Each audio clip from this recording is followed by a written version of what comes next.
We begin in the U.S., where President Donald Trump has signed a travel ban to stop people from 12 countries from entering the United States. The proclamation, which is similar to an executive order, also partially restricts people from 7 other nations, including some in Asia.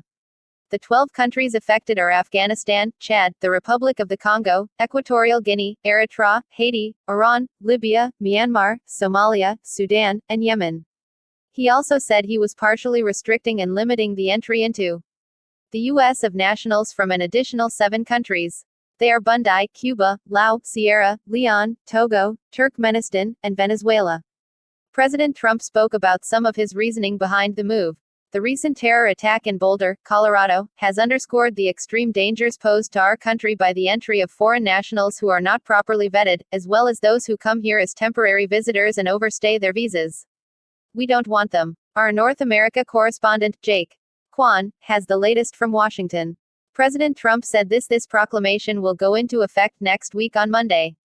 So if you do not already have a visa, if you do not already have a refugee status, you will be restricted from entering the country. And President Trump promised that this measure will protect Americans from future terrorist attacks or any kind of threat on American lives, and he actually pointed out that the Colorado attack where a man who was staying in America, according to the White House, illegally had thrown a Molotov cocktail at a group of protesters as one of the reasons to introduce this kind of travel ban. However, there's no explanation of the fact that Egypt, where this suspect of the Colorado bombing is from, Egypt was not included in this list of countries. So there is some inconsistency there.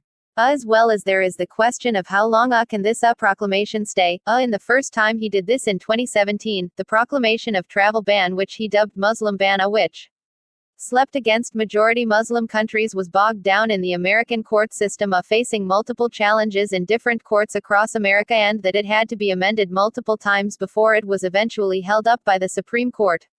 So, it faced a lot of challenges the first time, and it is expected to face similar challenges the second time, including political and legal.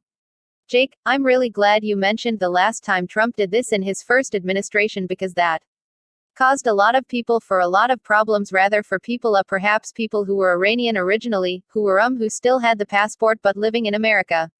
I mean, what's the response likely to be to this latest travel ban? In a way, some described this proclamation as a more savvier, more strategic version of his first term's Muslim ban. I mean, this proclamation was not a surprise. One of his day one executive order actually asked a review of different countries around the world that has consistently high number of people overstaying their visa or maybe pose a threat to America by having a big terrorist presence.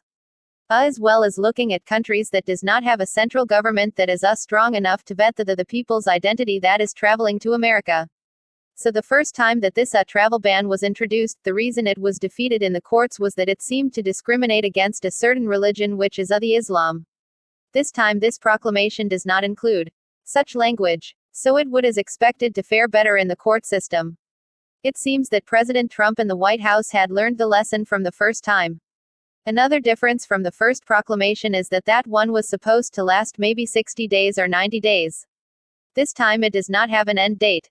They say that after a certain period there will be a review of whether they should stay or not. But for now this is expected to stay indefinitely.